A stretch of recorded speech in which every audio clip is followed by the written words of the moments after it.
Hello বন্ধুরা, দেখতে পাচ্ছেন আমাদের এখানে আজকে একটা কেকেএল হাইটেক ইভির একটা ব্যাটারি ব্যাক রিপেয়ার হতে এসেছে। তো এর প্রবলেম ছিল এটা 7 থেকে 8 কিলোমিটার চলতো। আমরা টেস্টিং করে দেখলাম এই সেলটা ভালো আছে, বাকি চারটে সেল সবকটার ভোল্টেজ জিরো, মানে এগুলো কোনো কারণে শর্ট হয়ে এই সেলটা এই সেলটা দেখতে পাচ্ছেন এই ভিতরের ক্যাপটা উপরে উঠে চলে এসেছে।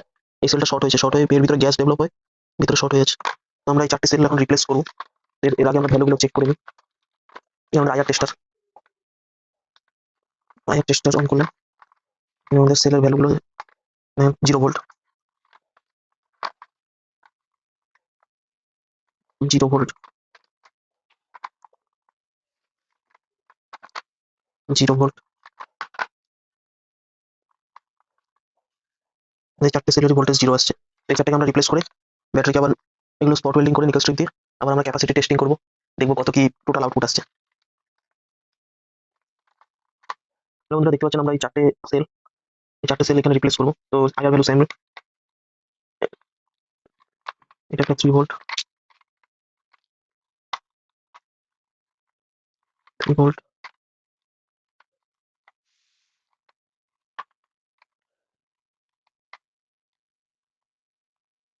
তো এই 4টে সেল আমরা এখন এখানে রিপ্লেস করে দেখছি আমাদের কত কি ব্যাটারিটার কতটুকু কি রিপেয়ার হচ্ছে। তারপরে টোটাল অ্যাম্পিয়ার চেক করে কাস্টমারকে হ্যান্ড ওভার করে দেবো। আমরা সেল রিপ্লেস করে দিয়েছি এখন। তো এখন এটাকে স্পট করবো, স্পট ওয়েল্ডিং করার পর তখন আমরা কাস্টমারকে হ্যান্ড ওভার করে দেবো আমাদের ব্যাটারি প্যাক রিপেয়ার করে। তো দেখতে পাচ্ছেন আমরা ব্যালেন্সিং করার পর প্রপার আমাদের চলে এসেছে এম্পিয়ার আউটপুট। তখন ব্যাটারিটাকে আমরা প্যাক করে দিচ্ছি। সেল চেঞ্জ করা হয়েছিল, তারপর ব্যালেন্সিং করার পর সেল চেঞ্জ, ব্যালেন্সিং, তারপরে প্রপার এম্পিয়ার আউটপুট চেক করলাম, এম্পিয়ার তো ওয়াটেজ প্রপার আসছে।